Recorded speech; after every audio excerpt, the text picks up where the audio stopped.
back in the 80s. Well, back in the 80s, I had a few magic dates myself. I'm not going to talk about them right now. I'm not sure if the person I was going out with could say the same thing.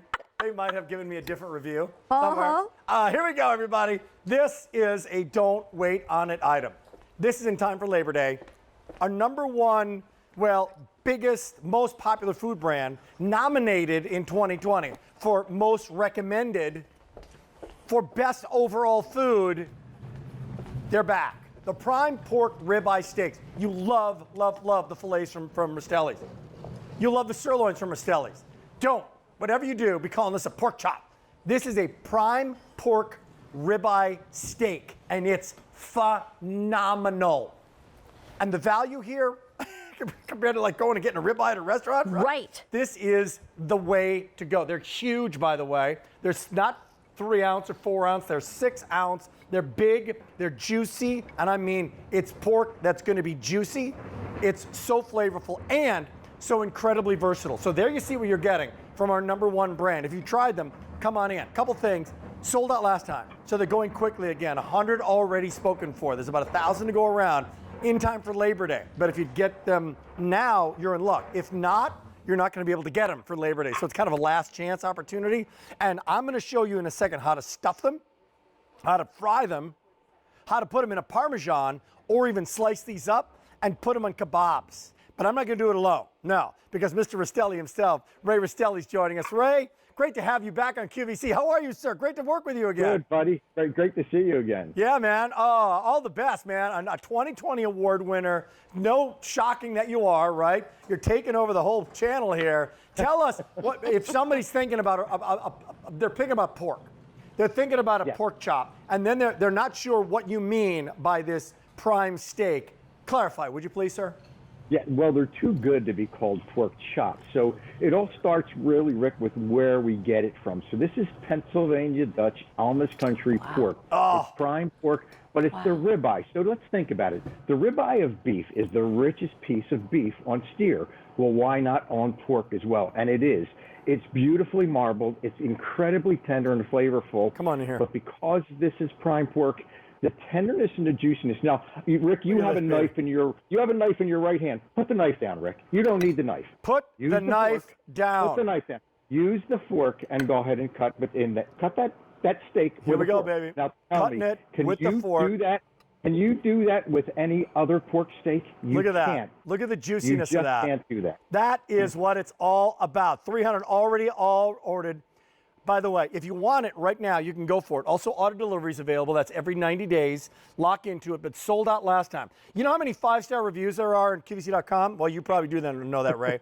There are 400 of them. That means that's unbelievable. Like any beauty product, Mary Beth has 400 reviews. Right. You're going to be going. A lot. They're happy, but a steak like we have here, phenomenal. I'm going to come over here for a second because I want you to take us through this visually on the versatility of this. Like to slice one of these in half, we have literally this stuffed ribeye steak. Can you believe that? Look at that, baby.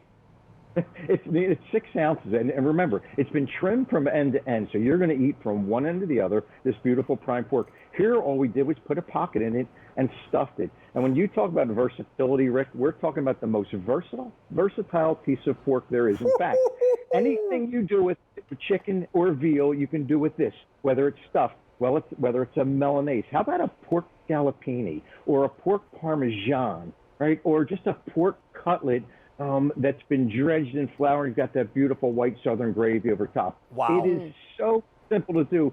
This is the one thing I will promise you about this. You can't screw this up. It's that easy to cook. You can't screw this up. I think why do I think he's talking to me here? You can't screw this up. I love it. Hey, you know what? Man, you are right. Wow. It's the tenderness. Mary Beth, now we grew up in the Midwest. Yeah. But you know what we did yesterday? A couple days ago, we're not getting out. We got no life, by the way, Ray. I'm not even kidding you guys. We took a drive through Pennsylvania Dutch country. Yeah. We saw the buggies and the horses. We rediscovered again. That's where this is from. Know your source story. Ray, why are you coming to this area, this part of America, to make these happen? Why are you doing that? Well, because remember, when you talk about a piece of meat, you want to know where it's coming from. You want to be sure the people who are raising the animals are doing it really the right way. They're getting the right feed, they're getting the right care, and it's where they're handled the best. That's what creates a premium pork like this. And when I can take a piece of pork and I can cut through it like this with my knife, and I want to show you the juiciness. Now, one thing I'm going to tell you, look at the juiciness in this pork. Here's what I can be honest with you. Only 145 degrees. You do not have to cook pork more than 145 degrees. So if you want to treat it like a pork chop and you want to bread it and you want to fry it, it's okay. You can do the same thing. But when you can take a piece of pork like this and watch with the knife, I mean without the knife, with the fork. All right, Done. there you go. Just the fork. Fork That's tender. how simple it is. Wow. It is fork tender. Mary Beth, you're going to have it over a salad? You're going to have it, you're going to fry it? How are you going Here's to the make yours? thing. They always talk about, well, I don't eat pork because it's so dry. This is not dry at all. And the other thing is they always called, pork is the other white meat. So I love that you said, Ray, that, treat it like a piece of chicken, whatever you would put on, or do with the chicken, you can do with this. I love pork, and I'm telling you, I've never had anything like this before in my life. And I did grow up in the Midwest where, there are a lot of hog farms and you get some great pork, but these were incredible. Oh, so I got to tell you, awesome. I've had pork chops growing up where are we having shoes tonight for dinner or are we having pork chops? Which one's drier? Right. But look at this, like you talk about Parmesan. Look at that. This is pork Parmesan. By the way, there's 200 remaining, and this is going to sell out. That looks phenomenal. Here's another story. In time for Labor Day, Ray, for this value of what you're getting, again, you're getting 10 of these babies. If you slice these up and do kebabs, like look at the kebab possibilities here. Oh my heavens, over a little bed of rice. How great is that? How great is that? When you get this home, Rick, everyone that gets this, and this is the reason it has over 400 5-star reviews, people call me and they start telling me about the things they've done with it, and the kebabs is one of them. I love doing a pork Parmesan, just like a chicken Parmesan or a veal Parmesan, but it'll be more tender than chicken or pork. Than chicken or veal, I'm sorry, and it'll be much more tasty than chicken or veal will be, and it's as tender, so you just can't screw it up.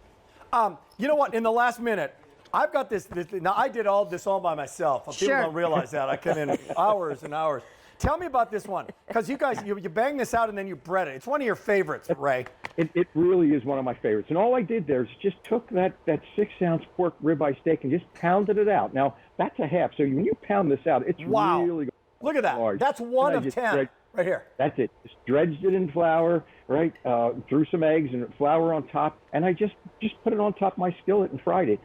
Pour some white gravy over top of that, and you're just in heaven. We are now final 100 to go around, and that's going to do it. 100 to go around. So again, Ray, sum this up right here. What is it not? What is it and what is it not that people are picking up right now? Well, it is not your grandmother's pork chop. That's most important. This is prime pork. I call it a steak because it deserves to be called a steak. It can be cooked like a steak. You can cook it like a pork chop. You can pound it out thin and make a beautiful Milanese or a Parmesan. Whatever you do with it, I guarantee it's going to be tender. You're going to come back over and over and over for it, just like the thousands of folks who just love this product each and every day. Customer Food Nominee 2020, Most Recommended Nominee. You're gonna like the Meryl Streep of food here at QVC, Ray.